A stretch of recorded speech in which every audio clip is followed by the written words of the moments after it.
I Kulka, co pani robi w paczce? Co pani ostropes będzie jadła? Pani Kulka, to dla pancia na wątróbkę. Ostropes, tak. Też byś jadła ostropes? Co, masz wątróbkę chorą? Kulka. Ty młoda.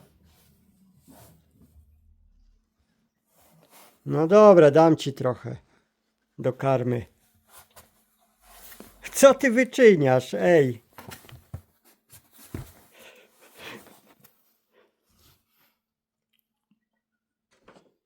O, jeszcze przyszedł tutaj gość. Jeden. Zobacz, co tu się dzieje.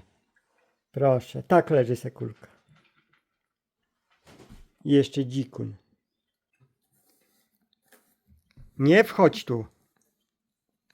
Jeszcze rudziawka przyszła, zobacz, co tu się dzieje.